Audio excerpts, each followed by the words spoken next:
Hello students, आज फिर से बात करेंगे जानवरों की। क्या आपने कभी गाय या भैंस को इस तरह से मुंह चलाते हुए देखा है? डेफिनेटली देखा ही होगा। क्या बोलते हैं हम जब वो मुंह चला रहे होते हैं इस तरह से? क्या बोलते हैं? जुगाली कर रही है। गाय जुगाली कर रही है, भैंस जुगाली कर रही है। और इंग्लिश में हम इसे क्या बोलते हैं? इस वर्ड से फेमिलियर नहीं हो गया? We say that they are ruminating। और गाय और भैंस को ruminants भी कहा जाता है। और हिंदी में इसके लिए जो साइंस में शब्द है that is रोमंथी जीव। ruminants जो rumination करते हैं, जो रोमंथन करते हैं। तो रोमंथन क्या होता है, rumination क्या होता है?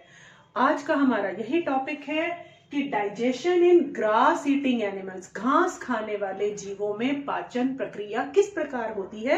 इनकी पाचन प्रक्रिया को रूमिनेशन या रोमंथन कहते हैं। अब इसको डिटेल में जानते हैं कि रोमंथन या रूमिनेशन क्या होता है।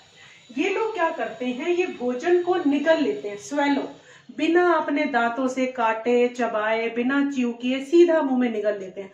जैसे हम और आप भी कई बार करते हैं, जल्दी जल्दी में फटाफट निगल लिया, है ना, ऐसे लगता है सीधा ये गोला अंदर जा रहा है। तो ये लोग सीधा निगल लेते हैं, पूरा मुंह से लिया और बिना चबाए बिना काटे चिड़े उसे ले गए सीधा अपने अमाशय के अंदर, यानी स्टमक के अंदर।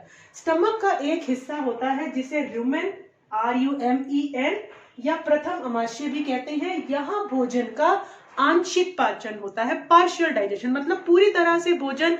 पाचन का मतलब क्या है? सरल रूप में बदलना। फूड का जो कॉम्प्लेक्स नेचर है वो सिंपल फॉर्म में कन्वर्ट हो जाना ही डाइजेशन है। बट ये पूरी तरह से सिंपल फॉर्म में यहाँ कन्वर्ट नहीं होता, थोड़ा थोड़ा हो जाता है। एंड जो मटेरियल अब बनता है, जो फॉर्म बनती है फूड की, दैट इज कॉल्ड जुगाल या कड, CUD, कड। अब ये कड बन गया, पार्शियल डाइजेशन हो गया। अभी कंप्लीट नहीं हुआ है, तो कंप्लीट करने के लिए ये कड के जुगाल के छोटे छोटे टुकड़ों को अपने अमाशय से मुंह में लाते हैं, थोड़ा थोड़ा करके मुंह में लाते हैं। फिर इसे बहुत देर तक च्यू करते रहते हैं, चबाते रहते हैं, and then the food is completely digested. ये जो प्रोसेस है, सीधा स्वेलो करना, निगलना, फिर अमाशय में उसका आंशिक पाचन होना, पार्शियल डाइजेशन होना, एंड देन मुंह में वापस लाना और उन्हें चबाना। यहाँ पर कुछ लिखना रह गया है, इंग्लिश में लिखना रह गया है, bringing back the small pieces of cut into mouth। मुंह में जुगाल के छोटे छोटे टुकड़ों को वापस लाना और चबाना, एंड च्यूइंग देम, और उन्हें चबाना। फाइन। सो मैं पहले ही पता है क्यों लिख देती हूँ। एक तो इस तरह से आपके नोट्स एक ही जगह पर सारे आ जाते हैं, एंड फिर जब मैं लिखूंगी तो आपका टाइम वेस्ट नहीं होगा। आप जल्दी से पूरे टॉपिक को छोटी सी वीडियो में ही 10, 12, 8 मिनट की वीडियो में ही कवर कर सकते हैं।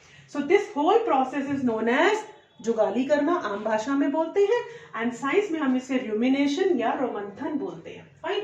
सो इनके एग्जांपल्स हैं गाय या भैंस। दूसरी बात यह है कि एक क्वेश्चन और उठता है। आज हम पता है कौन सी वर्कशीट डिस्कस कर रहे हैं? वर्कशीट 24। तो वर्कशीट में ना हमेशा एक क्वेश्चन से शुरुआत होती है, क्वेश्चन पूछता है, एक सिचुएशन दी जाती है। सो यहाँ भी बच्चा पूछ रहा है कि घास तो खा रहे हैं गाय और भैंस, हम लोग घास क्यों नहीं खा सकते?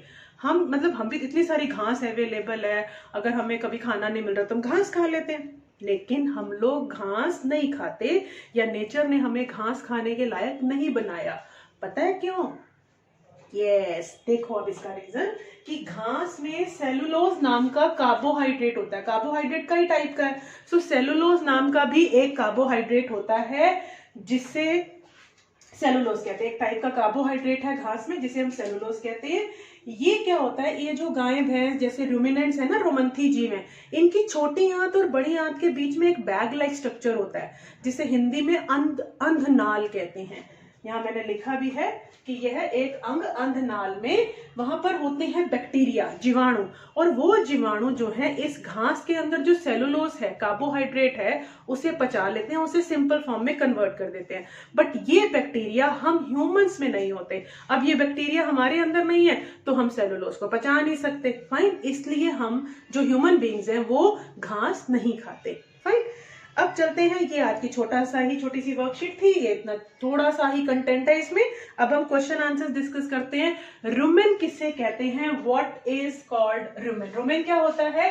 The form of food which is prepared in the, या रुमेन जो है वो पार्ट ऑफ स्टमक है, जिसे प्रथम अमाशय भी कहते हैं। And rumen is the part of stomach where partial digestion of food takes place and the food is converted into cut।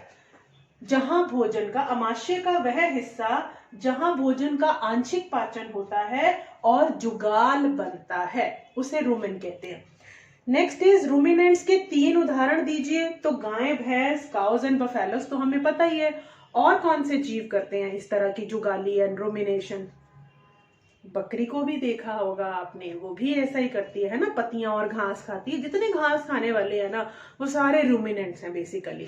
सो यहाँ आप एक एग्जांपल और लिख सकते हैं, बकरी, और इंग्लिश में हम इसे लिख देंगे गोट। लेकिन उनका मुंह थोड़ा छोटा होता है ना, तो दिख नहीं रहा होता, ज्यादा विजिबल नहीं हो रहा होता कि वो रूमिनेशन कर रहे हैं।